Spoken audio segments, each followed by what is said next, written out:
Doesn't matter if we talk about your phone, your smartwatch, or the computer you work with. Inside it are microchips, which are like highways for electricity to do computation, to process information, and to make our digital world work. Those transistors are impossibly thin, just a few nanometers wide, which is smaller than a virus, by the way. And those transistors were actually made thanks to a giant white box, a very complex machine, one of the most complex in the world, made in the Netherlands. The company making those white boxes is called ASML. Without it, the smartphone you have in your pocket, the computers that run AI, and all the servers in the world would not be possible today. I've been quite interested about that company for a while now, and I want to share with you what it takes to create one of the most complex production machines in the world. We will see how light and mirrors print the chips that are in every technology that we use, how one European company managed to create a complete monopoly around that technology, and what it means for the future of AI and technology. To understand their machines, you first need to understand how we actually make microchips. And it all starts with the blueprint of a chip on which is designed the arrangements and the circuitry that you want your actual end microchip to look like. ASML builds lithography machines, which basically shine lights through that blueprint so that it can then be reflected and rearranged so that it can print that very specific pattern on a wafer. And a wafer is basically a very thin silicone slice that will have layers by layers the different patterns of a microchip be printed, a bit like in 3 dimensions. And of course, the smaller the feature that you can print, the denser you're going to have your transistors and the more you can pack in the same area. And that's what we call Moore's law, that basically stipulates that every 18 months or so, the density of transistor in a given area can double, and it has proven to be true in the past. If you want to make chips, you want to use a very small wavelength of light, because the smaller the wavelength of light that you use, the smaller the feature of a chip you're able to print. And for a long time, chip makers used what we call deep ultraviolet or DUV light and DUV machines, which were able to do chips of a few tens of nanometers, basically, in terms of the width of a transistor. ASML also builds those machines, the DUV machines, but they also have many other competitors that build them as well.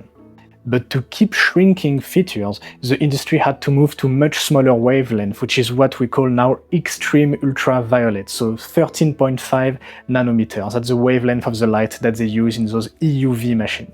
And this is where ASML is unique. They're the only company to produce those machines. So, how do you make this light? What is the source for this light? Because making light at exactly 13.5 nanometers is clearly not that easy, but ASML found out a very clever way to do it. Inside the machine, there is a laser that hits tiny droplets of liquid tin. And those tiny droplets of liquid tin are first hit once, that will transform the droplet into kind of a disk, and then a second time that will pulverize that disk, transform it into a plasma that emits light at exactly 13.5 nanometer. And of course, just the ability of being able to do that is quite impressive, but those machines do it 50,000 times per second. They have to do it, that way they can get enough light to print those microchips at scale and very fast. This laser, by the way, is the strongest industrial pulse laser in the world and is made in Germany by a company called Trumpf. The UV light then goes through different set of mirrors and lenses that have been perfected and smoothed to a mind-bending accuracy. Those mirrors are so perfect that if you were to take them and enlarge them to the size of Germany, the highest impurity in the mirror would be 0.1 millimeter, and they're made by Zeiss in Germany. And as I said, this light also goes through a different set of lenses, but the problem is that lenses absorb wavelength at that light.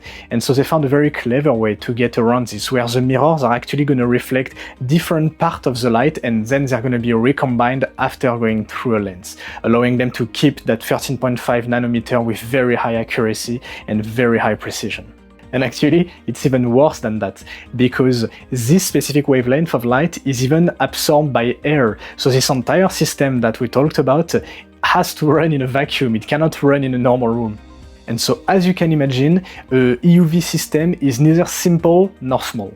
It contains in the order of magnitude of 100,000 parts. Shipping a single machine to a customer takes 40 freight containers, 3 cargo planes and 20 trucks. And of course, the machine arrives in pieces at the customer, so a team has to go there, spend weeks assembling it again and fine-tuning it.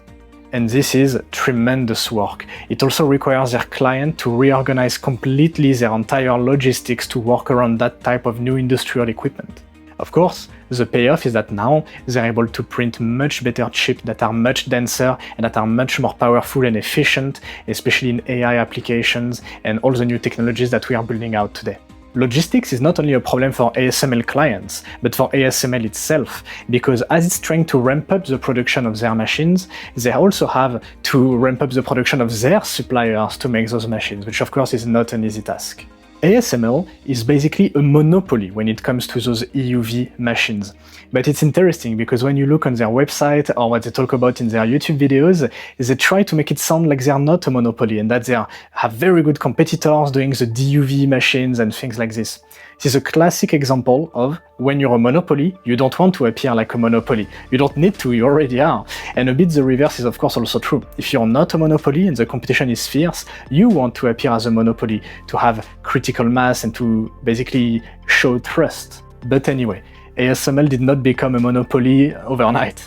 It built one by doing thousands of very difficult things over decades with their partners. This machine required billions in research and development, and 20 years of development as well. The mirrors, the lasers, the vacuum chamber, the software, all of that knowledge and know-how is spread across Europe. But the integration of the end product and the assembly are in the Netherlands. And the result is that ASML is the only company in the world today with the ability to make that type of machines. That unique position is why export licenses have been put in place by the Dutch government, and those have been quite tightened in recent years. But let's talk also a little bit about numbers. ASML reported 28.3 billion euros in net sales in 2024, as well as 7.6 billion euros in net profit the same year. And that financial engine is what allows them to build the next generation of lasers, optics, and automation that they need to keep the research going forward. The company's new CEO, Christophe Fouquet, that took over in April 2024, is pushing those EUV machines with very high numerical aperture.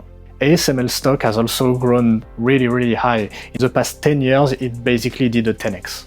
And if you were wondering, if you want to buy the top of those machines, so high numerical aperture, extreme ultraviolet light, it will cost you about 350 million euro a piece. But don't worry, if that's out of your budget, they still produce and sell the DUV machine, which are only a few tens of millions of euros. And as I said, you might have noticed, those EUV machines have something that we call high numerical aperture. But what does it mean?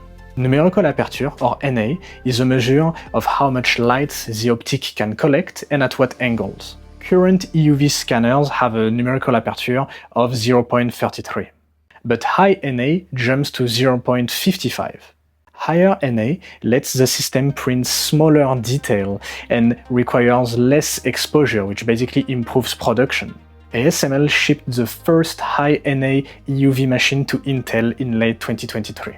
And it is this specific machine that has a reported price tag of 300 to 350 million euro. Also, the thing is the size of a bus, so it's not that easy as well to implement in a factory. So, very cool, ASML makes the most complex production machine in the world, and chip makers are very happy to buy them at a premium price. But what does this mean for you? What do you gain from that? Well, AI training and inference needs chips that are dense, fast, and power efficient. And making those type of chips requires EUV machine with high numerical aperture.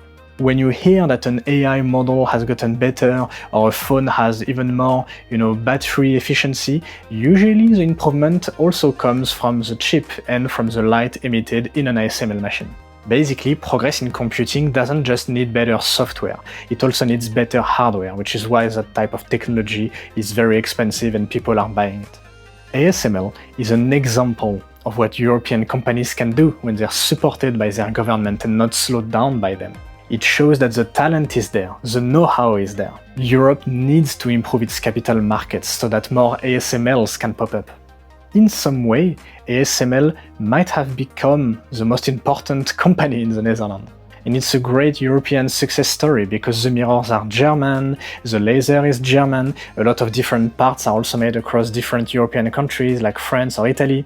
And the controlling law on how you can sell this type of machine is set by the Dutch government. That is basically as European as you can get in European tech, which is of course very much welcomed when we don't have that many high-tech European companies. So remember, your digital life depends on light. And ASML figured out how to control that light better than anybody. And that is why a Dutch company ended up in the middle of one of the biggest technological revolutions ever. If you care about having better AI, more power efficient AI, same thing for phone and computer, then you care about what happens at ASML next.